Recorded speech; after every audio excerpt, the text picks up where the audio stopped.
Jėzui, nukryžiavo kūną su jo aistromis ir geismais. Jei gyvename dvasia, tai ir sekime dvasia, nebūkime pasipūtę, nesipuikuokime, nekelkime vieni kitiems iššūkių. Nepavydėkime vieni kitiems, jei turite kūną, kuris prieštarauja dvasiai, tai tarsi du vilkai kovotų tarpusavyje, o laimėtų tas, kurį maitinate. Ką maitinsi, tas ir ves, kūnas ar dvasia. Iš mūsų ištekės tai, ko esame pilni bet kuriuo atveju. Principas yra toks: šiukšlės įeina, šiukšlės išeina, gėris įeina, gėris išeina, bet kuriuo atveju mes nutekėsime. Malda: Viešpatie Jėzau, ačiū tau už tiesą, kuri daro mus laisvus. Dėkojame tau, Jėzau, kad tu esi tiesa, kuri daro mus laisvus. Tu esi mūsų šaltinis, ir mes esame tau dėkingi. Mūsų širdis nori augti giliau. Taigi, Viešpatie, toliau mokydamiesi galime sakyti taip Jėzui ir tavo meiliai. Mums, kad nuimsi jungą nuo mūsų kaklo ir mus išgelbėsi. Ar dabar, Viešpatie, pripildysi mane savo dvasia, pripildysi mane savo buvimu, pripildysi mane vaisių, kurie rodo, kas tu esi meilės, džiaugsmo, ramybės, ir nuolat pripildyk mane. Kiekvieną dieną, kai kiekvieną rytą pabudęs sakau: labas rytas, šventoji dvasia. Ar galėtum mane pripildyti tuo, kas tu esi, kad išeidamas visur daryčiau gražią netvarką, o žmonės galėtų patirti ir paragauti, kas tu esi per mane. Mes iš naujo pradėjome šią augimo kelionę, kai reikia statyti vieną koją priešais kitą ir eiti su tavimi. Viešpatie, mes iš naujo atsiduodame ir iš naujo atiduodame savo širdis tau. Mes sustojame ir vėl atsistojame su tavimi. Tėv, suteik mums malonę iš naujo susijungti, grįžti į santykius su tavimi. Dėkojame tau, kad primeni mums, jog esame tavo vaikai. Išlaisvinti laisvei ir mes, išlaisvinti, iš tiesų esame laisvi. Tilto bažnyčia Frederiksburgas, pastorius Jimmy Pruitt, spalio 9, 2022. Daugiau šventosios dvasios asmuo, veikimas ir galia. Pripildykite savo kibirus dvasios vaisių. Galatams 5, 22 RANGE 23 NASB. Iš pastoriaus Jimio: labas rytas, šventoji dvasia. Kur kava? Jei manote, kad tai sprintas, būsite labai nusivylę ir nusivylę. Turime suprasti, kad net ir norėdami persekioti Dievą, greičiausiai nueisite 3 mylias per valandą. Jėzus savo gyvenimą nugyveno 3 mylių per valandą greičiu. Yra nuostabi Kojamos Kosukės knyga 3 mylių per valandą Dievas, kurioje jis teigia, kad mūsų ėjimo greitis yra toks pat, kokiu eina ir Dievas meilės greitis. Žmogaus siela sukurta gyventi 3 mylių per valandą greičiu, o ne 100 mylių per valandą. Ne 70 mylių per valandą, kaip kartais patys save vairuojame, bet tai turi būti kelionė. Jėzus vadinamas keliu, tiesa ir gyvenimu, o tai reiškia, kad yra kelias kelionė, kelias, kuriuo einame, bet taip dažnai paskestame bėgime. Tomi Teni parašė knygą Dievo persekiotojai, kurioje jaučiama, kad esame paskui Dievą, bet turėtume suprasti, kad negalime bėgti, turime eiti, turime judėti, vaikščioti ir gyventi tuo, ką Alanas Fadlingas knygoje Neskubus gyvenimas, sekant Jėzaus darbo ir poilsio ritmu pavadino malonės tempu. Taigi tęskite kelionę ir būkite savo labai malonus. Būkite malonus savo sielai. Jei ilgame tilte pamatysime ką nors, einantį mylę priekyje, kažkas mumise norės bėgti, kad pasivytume. Tačiau šioje šventosios dvasios asmens, buvimo ir galios atradimo kelionėje turime eiti, o ne bėgti. Mes neturime būti ten, kur yra kažkas kitas. Dievas kiekvienam iš mūsų davė bėgimą eiti kelionę kelią, bet mūsų kelias nėra kažkieno kito kelias. Kiekvienas iš mūsų turime savo juostą, turėtume likti savo juostoje ir eiti savo keliu kartu su juo ir būti malonus savo šioje kelionėje. Šventoji dvasia nėra keista, keistoki yra žmonės, o žmonės, kurie yra keistoki su šventąja dvasia, buvo keistoki ir prieš ateinant šventajai dvasiai. Tai žinodami pašaliname stigmą, kad mūsų sielos priešas šėtonas velnės nenori, jog pažintume visus tris trejybės asmenis ir tą, kuris vadinamas pagalbininku užtarėju.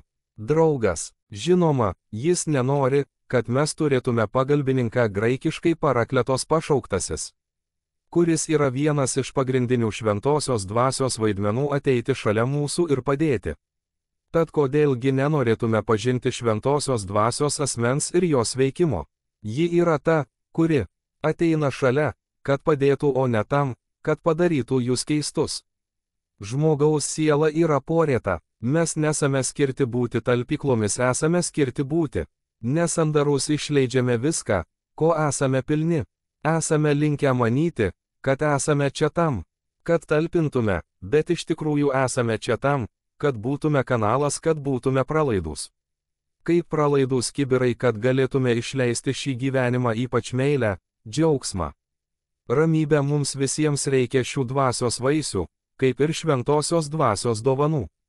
Dabar mes turime privilegiją paimti tą vaisių, supilti jį į savo kibirus, mūsų prakiurusius kibirus, ir paskleisti jį aplinkiniams mus supančiam pasauliui. Ir kuo daugiau jo išleidžiame, tuo labiau Dievas mus vėl pripildo, ir kuo daugiau gražių netvarkų padarome, kai nešame savo kibirus į pasaulį, visada bus dar daugiau, tikime, kad yra dar daugiau, ką išnešti į savo darbus ten, kur gyvename, į vietas, kur žaidžiame ir pomėgių užsimame.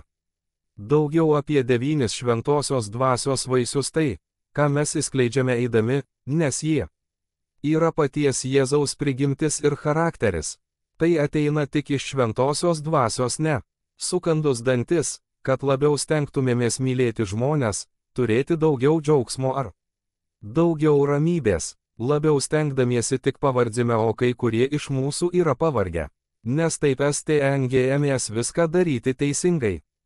Tačiau patys savaime mes negalime to padaryti teisingai. Senojo testamento įstatymas buvo sukurtas tam, kad išmokytų mus, jog mes negalime to padaryti, kad mums reikia pagalbininko, gelbėtoja viešpatį.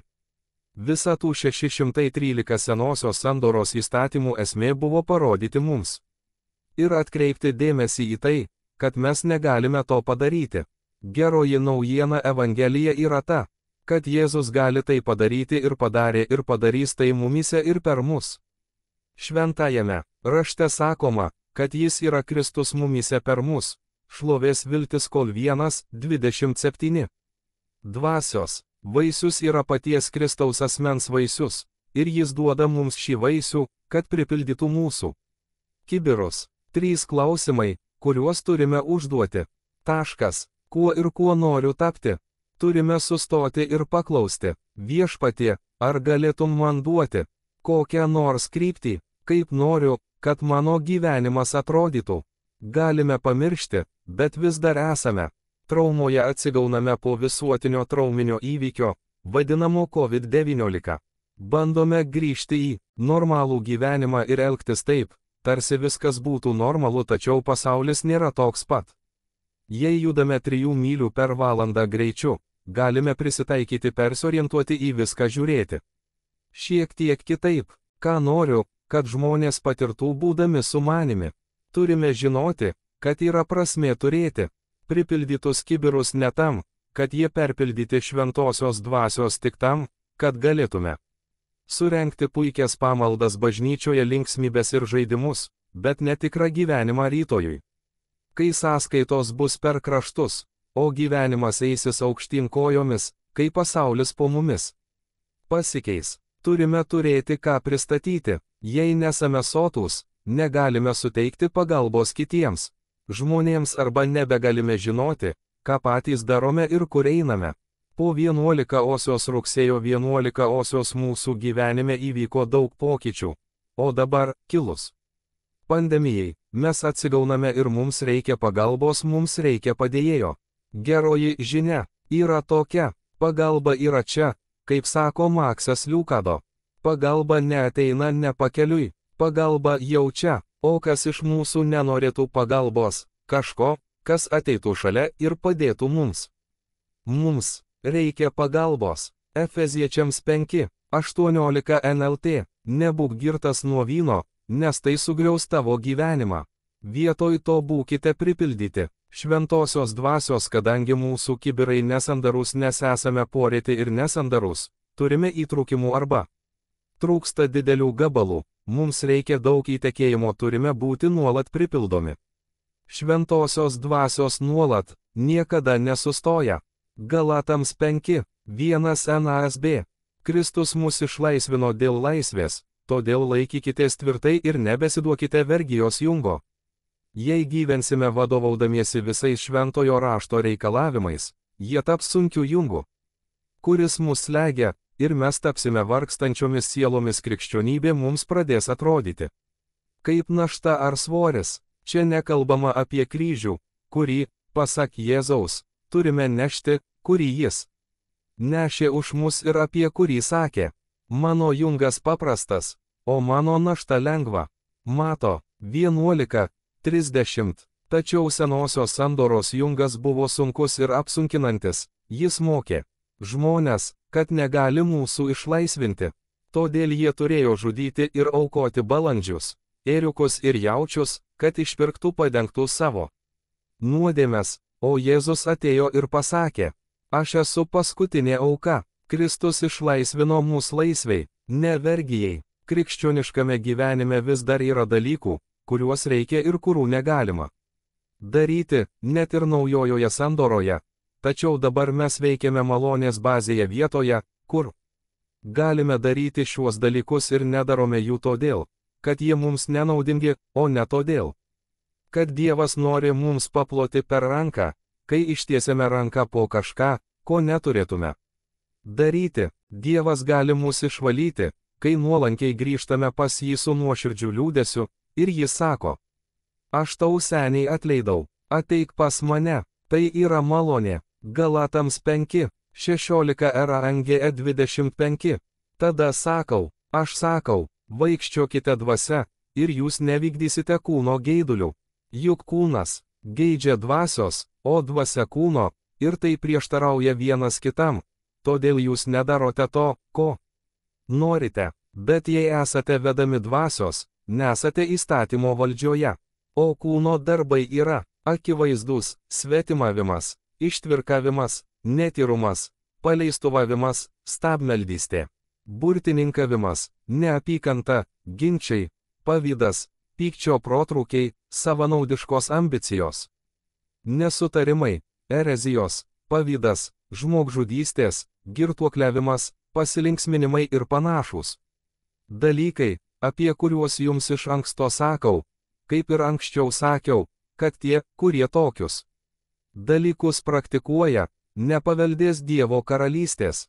Bet dvasios vaisius yra meilė, džiaugsmas, ramybė, kantrybė, malonumas, gerumas, ištikimybė, švelnumas, susivaldymas. Tokiems nėra įstatymo, o tie, kurie yra Kristaus, nukryžiavo kūną su jo aistromis ir troškimais. Jei gyvename dvasia, tai ir elkimės pagal dvasią. Egzistuoja principas, vadinamas pakeitimo principu, kai bandote išnaikinti neigiamą elgesį ar mąstymo modelį, turite jį pakeisti kuo nors kitu. Kai vaikštote pagal dvasią ir jūsų kibirai pilni, nebelieka vietos niekam kitam. Jei senojoje sandoroje buvo siekiama pakeisti elgesį, Jėzus atėjo pakeisti mūsų širdis, tada blogam elgesiui nebelieka vietos ir erdvės. Mūsų kūnas visada kažko trokšys, visada mus trauks. Ir kiekvieną žingsnį, kurį žengsime nuo Jėzaus Kristaus kryžiaus, bus 15 žmonių, kurie mus veikins. Daugeliui iš mūsų pakenkė bažnyčios, kurios bandė uždėti mums sunkius daryti ir nedaryti jungus. Tačiau kiekviena bažnyčia turi ką nors gero pasiūlyti, ir jei Kristaus kūnas veiktų tinkamai, kiekviena veiktų pagal savo dovanas visų labui. Bet dvasios vaisiai pripildo mūsų kibirus. Įstatymas buvo svoris ir našta, atnešęs pasmerkimą. Štai kodėl mums yra nauja ir geresnė sandora, kad pagal Kristų mes galime Daryti šiuos dalykus mes neturime privalėti ačiū tau, šventoji dvasia. Mes galime gyventi šį gyvenimą. Atminkite, kad mes negalime jo sukurti patys, šis vaisius yra tobulas. Jis pranoksta aplinkybės ir pranoksta bet kokį supratimą ir yra prieinamas tik tada, jei esame Kristuje. Visa kita yra tik iškreipta imitacija. 3 dvasios vaisių skyriai - požiūris į Dievą ir kitus, meilė, džiaugsmas, ramybė, socialiniai santykiai, kantrybė, gerumas, tikinčiųjų elgesys, ištikimybė, švelnumas, savikontrolė, vaisių kibirų pildymas, meilė pirmasis dvasios vaisius. Mums mažiausiai rūpi mokymas apie meilę, nes manome, kad jau viską apie ją žinome, nors iš tikrųjų žinome tik apie geismą geisti, trokšti ar persekioti. Visa rinkodara sukurta taip, kad sukeltų geismą. Pakartoto įstatymo 6:4 RANGE 5 NASB.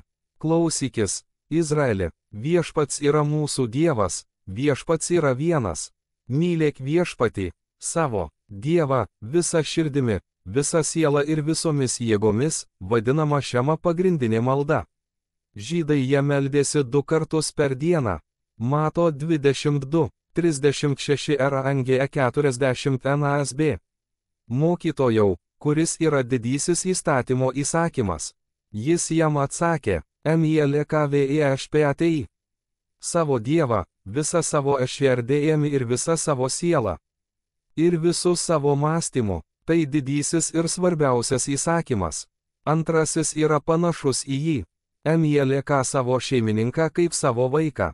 Ant šių 2 įsakymų laikosi visas įstatymas ir pranašai. Atspindėtas pirmasis įsakymas pagrindas yra tai, kad mes mylime save labiau nei kitus. Jono 3:16 RANGE 17 NASB.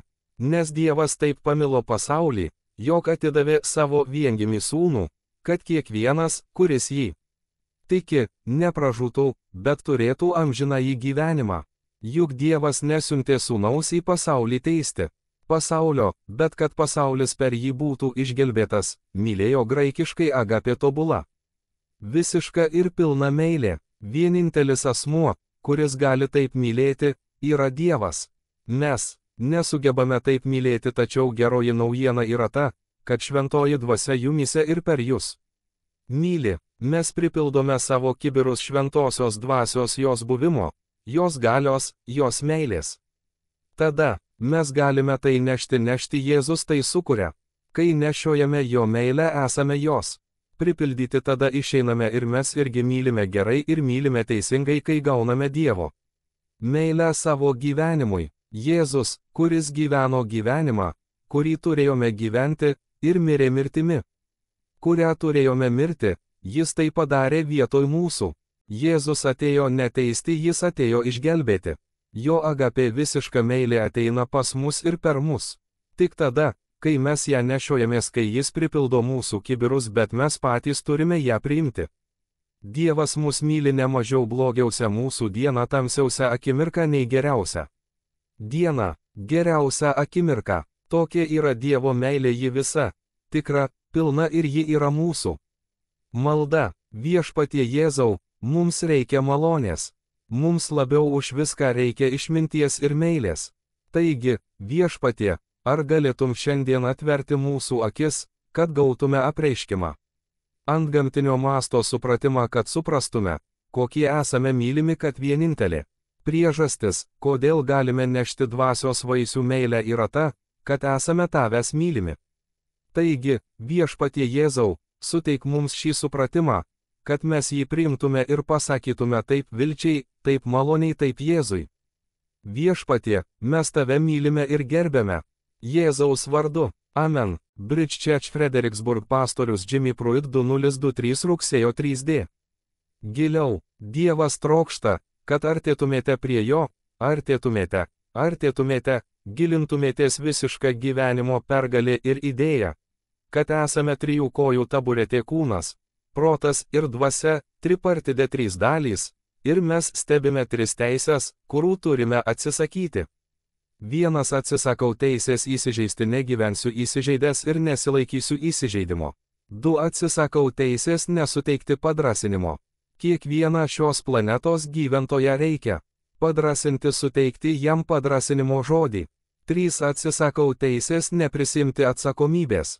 Dievas mums davė dovaną, tai mūsų gebėjimas teisingai reaguoti į neteisybę, neteisėtumą, amoralumą ir neteisingumą, ir aš atsisakau teisės nereaguoti, tylėti apie dalykus, kurie svarbus karalystei ir pasauliui, kuriame gyvename. Prieš 2 mėnesius pastorius Džimis pasakė žinią, pavadintą Užimk poziciją. Tai buvo pradžia, nuo kurios pradėjome sakyti, aš netylėsiu dėl dalykų, kurie prieštarauja Dievo žodžiui ir kurie vyksta mūsų kultūroje. Vienas aiškus šios dienos žodis yra tiesiog toks. Dievas trokšta, kad mes aš priartėtume prie jo, priartėtume, įsigilintume. Jis kviečia mus. Vienas Dievas nori, kad artintumėtės ir priartėtumėte. Jis trokšta santykių su jumis. Jis kviečia, ateik kiekvienam iš mūsų be perstojo, 24 val. Per parą, 365 dienas per metus. Ateina kvietimas, ateikite arčiau, priartėkite, 23 psalmės pabaigoje sakoma. Tikrai, gerumas ir gailestingumas lydės mane per visas mano gyvenimo dienas ir aš gyvensiu viešpaties namuose per amžius. Ar žinojote, kad esate sekamas? 2 dalykai, kurie šiuo metu jums lipa ant kulnų, yra šie. 1. Gerumas ir 2. Gailestingumas. Tačiau problema ta, kad mes taip greitai judame per gyvenimą, esame tokie užsiėmę, galime būti tokie įsiblaškę ir įsitraukę į tai, kas vyksta mūsų kultūroje, ar tai būtų naujienų srautos linkimas, ar pražūties slinkimas X. Esame taip įsisukę į dalykus ir taip greitai einame, kad gailestingumas ir gerumas net nespėja mūsų pasivyti. Mokomės, kad kartais turime pasakyti taip Dievo kvietimui sulėtinti tempą ir leisti jo gerumui bei gailestingumui mus pasivyti ir aplenkti, darydami tai, kas tvaru mūsų kasdienybėje. Jokūbo 4:7. Todėl pakluskite Dievui, priešinkitės velniui, ir jis bėgs nuo jūsų. Kartais dvasinę kovą paverčiame sudėtingą.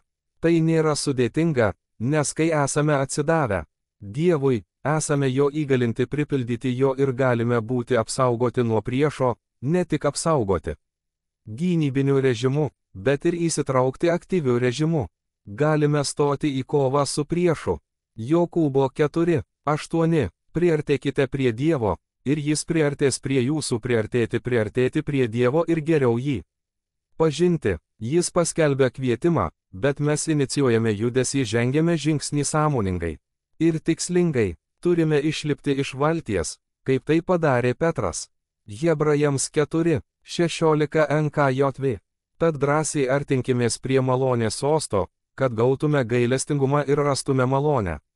Padėti, kai reikės. Šie 3 dalykai mums duoti, kai mums reikia: gailestingumas, malonė, pagalba, ir viskas, ką turime daryti, tai artintis, eiti arti.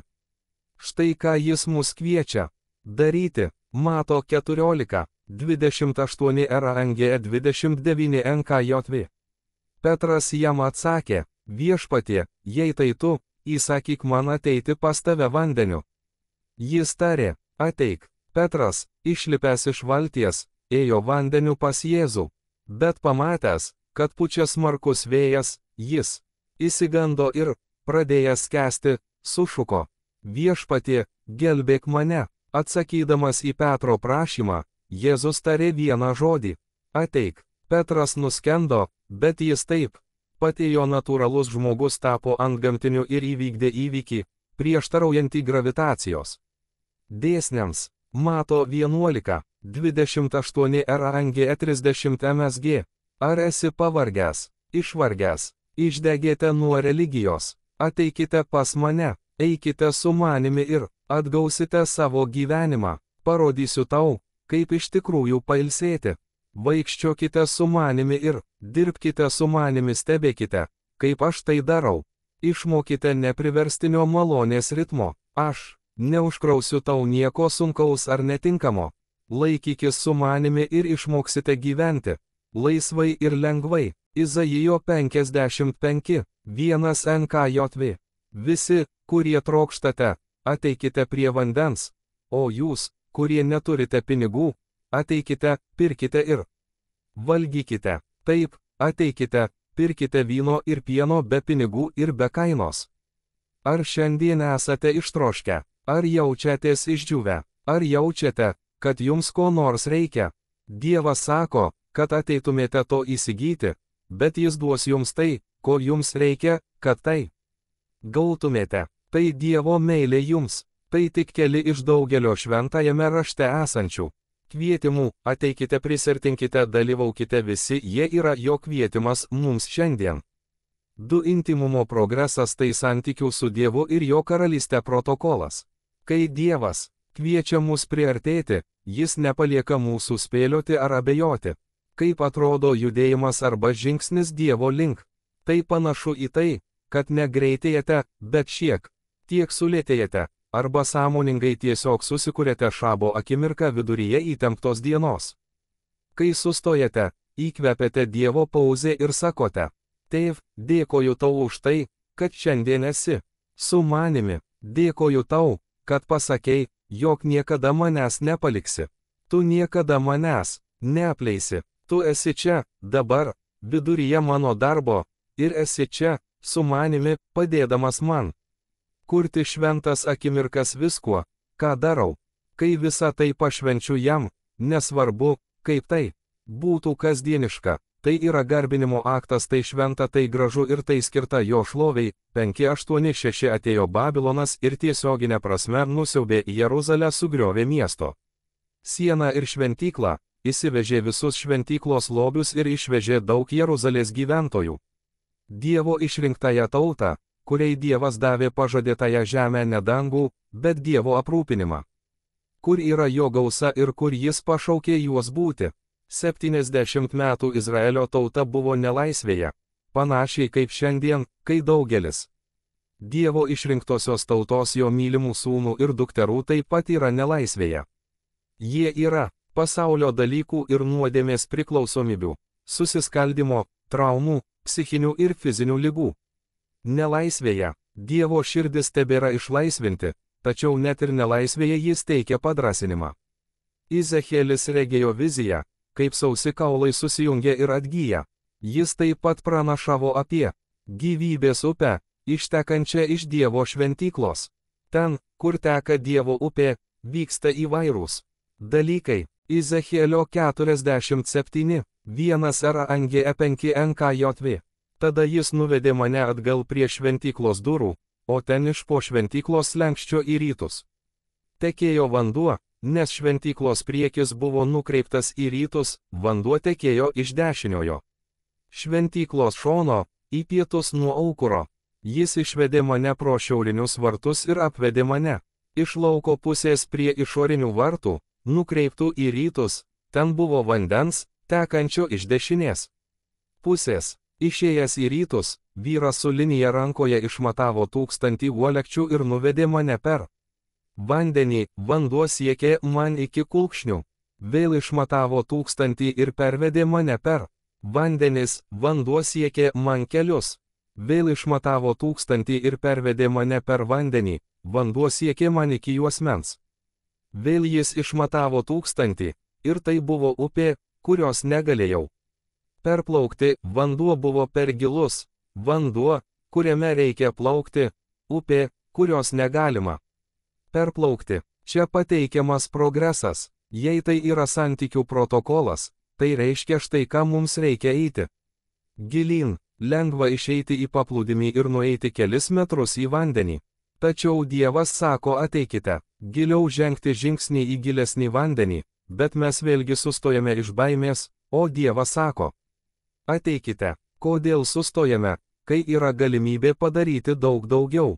Kodėl laukiame? Kodėl dvejojame? Jei gyvename paskutinėmis dienomis prieš Jėzui sugrįžtant, jis nori, kad priartėtume prie jo ir gilintumėmės ir vien tik vaidinti religiją ir bažnyčią nebepadės. Šiandienos pasauliui reikia atsakymų, jam reikia tiesos ir tiesos sakytojų. Tai padarys ne pamokslininkai, daužantys sakyklas, tai padarysite jūs, kurie esate druska ir šviesa ten, kur gyvenate. Dirbate ir žaidžiate, būtent jis ketina pasakyti tiesą mokyklos tarybos posėdyje arba miesto tarybos posėdyje. Tai jūs atsistoję savo kabinete su Jėzaus Kristaus Evangelijos tiesa, kuri yra jumyse, teisumo tiesa bus sustiprinta, nes ją sakysite jūs, o ne religiniai lyderiai, iš kurių to tikimasi. Dabar jau nelaikas tylėti. Dabar nelaikas užsisklęsti nesocialiniuose tinkluose, įsakyti savo nusiskundimus, kur tai nieko neduoda. Ar gerai atspindi Evangeliją ir Kristaus gyvenimą jumyse bei Dievo, kurį mylime, prigimtį ir charakterį, bet kasdieniuose pokalbiuose su tikrais žmonėmis.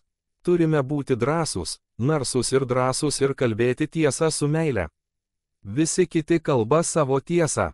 Kodėl ne jūs? Jei Jėzus yra centras, nesitenkinkite kulkšnių ar kelių gylių. Ženkite į vandenį, eikite giliau, artėkite ir nesustokite. Dabar mes esame per plauką. Dabar turime plaukti. Reikia pastangų būti vandenyje visiškai panardintam, visiškai uždengtam ir visiškai apsaugotam, artėti vis arčiau ir arčiau. 3. Augant mūsų santykiams su Dievu ir jo karalyste, gaunami vaisiai, gausa, gyvenimas ir džiaugsmas, pranokstantis viską, ką galime įsivaizduoti. Kai tai darome, kažkas vyksta. Esame ne tik apsaugoti, bet ir aprūpinti ir esame pertekę su juo, kirsdami šią gyvenimo, gydymo ir malonės upę. Efeziečiams 3:20 RANGE 21 AMP. O tam, kuris gali įgyvendinti savo sumanimą ir padaryti nepaprastai daugiau už viską, ko tik drįstame prašyti ar galvoti, be galo pranoksta mūsų didžiausias maldas, viltis ar svajones, pagal savo galybę, veikiančią mumyse, tebūni šlovė bažnyčioje ir Kristuje. Jėzuje per visas kartas, per amžių amžius. Amen. Tai Dievas, kuriam tarnaujame ir kurį mylime. Jis yra tas, kuris kviečia. Ateikite giliau, priartėti. Yra kažkas jums, kai gilinatės į vandenį, kur yra Dievas, ir tai yra mūsų saugi vieta audroje su Jėzumi. Ar šiandien atsiliepsite į tą patį kvietimą, į kurį atsiliepė Petras, išlipti iš valties ir įbristi į vandenį? Ar pasakysite, taip, Viešpatie, aš rizikuoju, plauksiu gilyn, pasinersiu, panirsiu, iki galo ir tapsiu tavo mokiniu, tavo žodžio mokiniu ir maldos žmogumi. 3 Jono 1 RANGE 2 NKJV. Vyresnysis mylimajam Gajui, kurį myliu tiesoje. Mylimasis, meldžiu, kad tau visur sektųsi. Ir būtent sveikas, kaip sekasi tavo sielai, klestėti, paprasčiausiai turėti gerą sėkmę visose gyvenimo srityse. Izechielio 47:6 RANGE 8 NKJV. Kai grįžau, upės pakrantėje buvo labai daug medžių tiek vienoje, tiek kitoje pusėje. Tada jis man tarė, šis vanduo teka link rytų regiono, leidžiasi į slėnį ir įteka į jūrą. Kai jis pasiekia jūrą, jo vandenys išgydomi. Įsivaizduokite, ką jums padarys gyvybės upė. Ji atspindi šventosios dvasios asmens buvimą ir veikimą. Dievo buvimas gydo viską, prie ko prisiliečia, ir sukelia nuolatinį gausos srautą. Izechielio 47:9 RANGE 10 NKJV. Ten, kur teka upės, gyvens visa, kas juda. Žuvų bus labai daug, nes tie vandenys ten teka, nes jos bus pagydytos, ir visa, kas juda, gyvens ten, kur teka upė. Bus taip, kad žvejai stovės prie jos nuo Ingedi iki Ineglaimo, tai bus vietos tinklams įskleisti. Jų žuvys bus tokios pat rūšies kaip didžiosios jūros žuvys, nepaprastai daug. Išgirskite Dievo kvietimo galią, kuris sako, laikas žengti giliau, nustoti tenkintis antruoju geriausiu, kai gali turėti pirmąjį geriausią. Kam tenkintis kažkuo, kas yra sugedę ir nusidėvėję, kai tai galite turėti dabar. Laikas trumpas. Kam laukti? Dabar yra laikas. Malda. Tėv, mes norime giliau.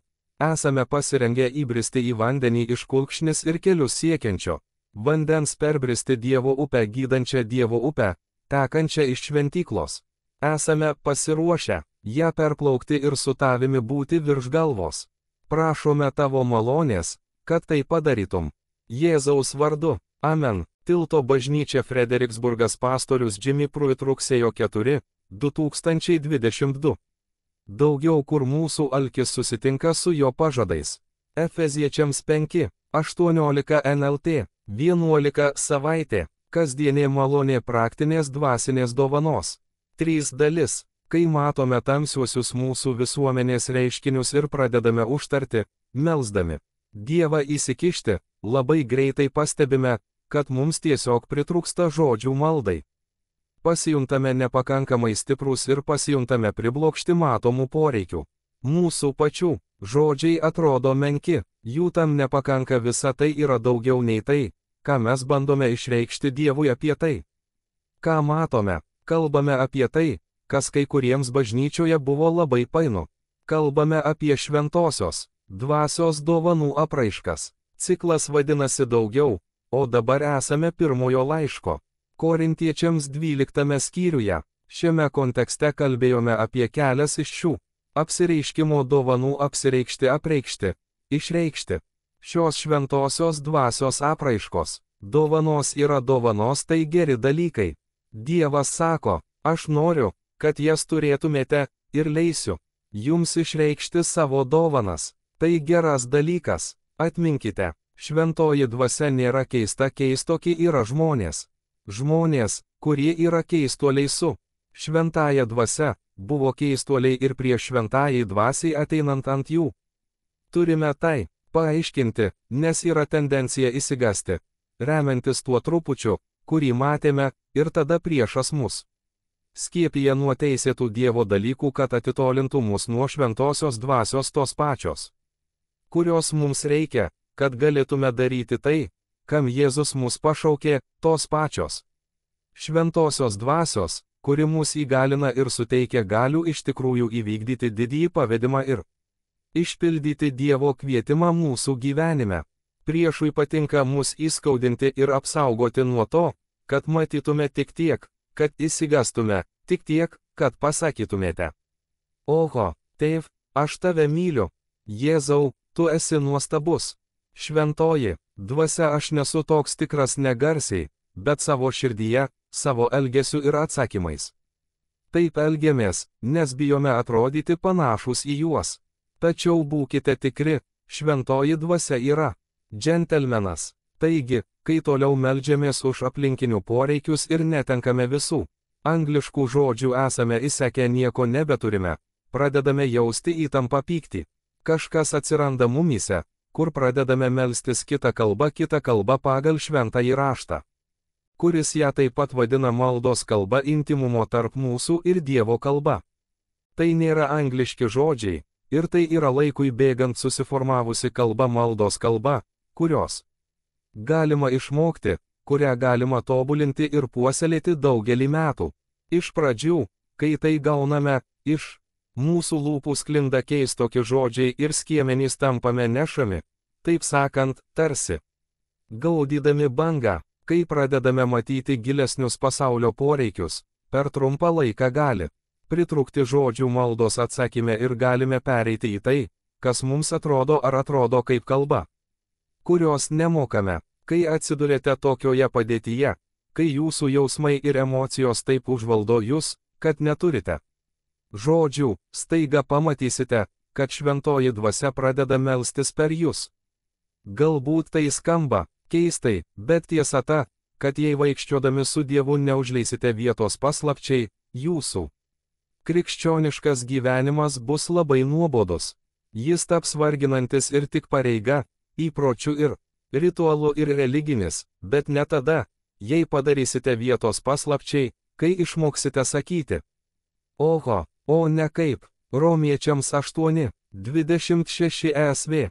Taip pat ir dvasia padeda mums mūsų silpnume. Juk mes nežinome, ko melsti, kaip turėtume, bet pati dvasia užtaria mus dejonėmis, kurios per gilios žodžiams. Tai ir yra tai per daug gilu, kad mūsų kalba galėtų tai įvardyti. Sakykite, padarykite, vietos paslapčiai, užrašykite tai, pagalvokite apie tai ir sakykite. Viešpatie, aš darau, vietos paslapčiai. Tai reiškia, kad galbūt iki galo nesuprasite visko, ką darote kaip Kristaus sekėjas, dėl kalbų ir jų aiškinimo, kurie šiandien yra šventosios dvasios dovanų apraiškos. Klausimo kol kas tai paslaptingas dalykas, bet padarykite vietos paslapčiai 27 eilutė. O tas, kuris tyria širdis, žino, ką galvoja dvasia, nes dvasia užtaria šventuosius. Pagal Dievo valią, šventoji dvasia įsikiša, kai nežinome, kaip ar ko melstis. Gera turėti tokį pagalbininką. Padėk man, šventoji dvasia. Labas rytas, šventoji dvasia. Dėkoju tau, kad esi mano pagalbininkas, mano guodėjas, mano patarėjas, mano draugas, mano gynėjas, o dabar, kaip suprantu iš šio rašto, mano užtarėjas, mano maldos partneris. Tai šventoji dvasia. Šventoji dvasia įgalina ir suteikia mums galią gyventi gyvenimą iš jos asmens, buvimo ir galybės pertekliaus. Ar būtų gerai, jei šventoji dvasia jums padėtų? Ar būtų gerai, jei turėtumėte kažką daug didesnį ir protingesnį už jūs, kuris viską suprastų ir gebėtų būti visur vienu metu, ir ar būtų gerai, kad tas asmuo visada būtų su jumis? Tai yra šventosios dvasios asmuo darbas galia tarnystė. Žmonės keistai traukia tie, kurių kibirai pripildyti iki kraštų ir perpildyti jo buvimo. Ar jūsų kibirai pilni? Jei jie perpildyti, tuomet tiesiog visur, kur tik eisite, išpilkite juos, Dievas juos pripildys. Žmonės bus traukiami prie jūsų, sutiksite mieliausius žmonės ir tada sakysite. Tai štai tas. Jėzaus gyvenimas ir šviesa šventosios dvasios asmenyje nori gyventi savo gyvenimą ne tik jumyse, bet ir per jūs, kad kur beeitumėte, kad ir kur būtumėte, net ir netikslingai, jis tiestų gyvenimo ir vilties tiltus žmonėms ten, kur gyvenate, kur dirbate ir žaidžiate, ten, kur augame ir gilėjame. Argi tai neskamba labai smagiai? Ar tai skamba kaip nuobodus krikščioniškas gyvenimas? Ne, čia nėra nieko nuobedaus. 1 Korintiečiams 13, 1 ESV, jei kalbu žmonių ir angelų kalbomis, bet neturiu meilės, esu skambantis gongas ar simbolai. Tai yra pagrindas. Jei to nesugebėsime padaryti teisingai, niekas kitas nebus teisinga. Atkreipkite dėmesį, kad yra prielaida kalbėti žmonių ir angelų kalbomis, bet jei neturėsime meilės 1 Korintiečiams 13, 3 NASB. Ir jei atiduočiau visą savo turtą vargšams pamaitinti, jei atiduočiau savo kūną sudeginti, bet neturėčiau meilės, tai man nieko neduotų.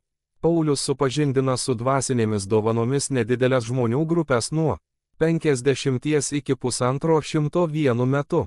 Pagalvokite, kad Paulius tai rašo mažoms namų bažnyčioms arba forpostams, misionierių bažnyčios, kurios buvo palyginti naujos. Tai keičia šių laiškų toną, tembrą ir kontekstą, nes juose, kaip naujame tikinčiųjų būryje ir naujose bažnyčiose, buvo įnešta pataisų ir pamokymų, kai jos bandė gyventi.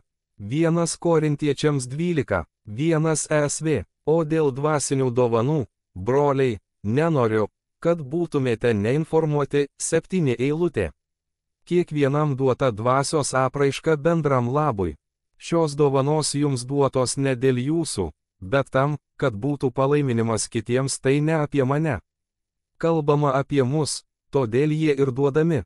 Kaip jau minėjome anksčiau, kalbėdami apie kitą iš deklaratyvių dovanų pranašystės dovaną Dievo padrasinimo žinia, pasakyta ar perduota per asmenį, kiekvienas žmogus turi šventosios dvasios įgalinimą ar gebėjimą pranašauti. Tai yra padrasinimo žodis arba žinia ir kai ją ištariame, ji suteikia kitam žmogui pakilimo, tai yra Dievo širdies žinia tam žmogui, bet jūs turite ją perduoti, jūs turite būti pasiuntinys. Kokia privilegija dalyvauti ir bendradarbiauti su Dievu, bendradarbiauti su Kristumi, nešti gyvybę ir viltį kitam žmogui. Tokia yra pranašystės dvasia. Naujajame testamente yra nustatytos konkrečios biblinės pranašystės funkcijos ir kriterijai. Čia nekalbame apie Senojo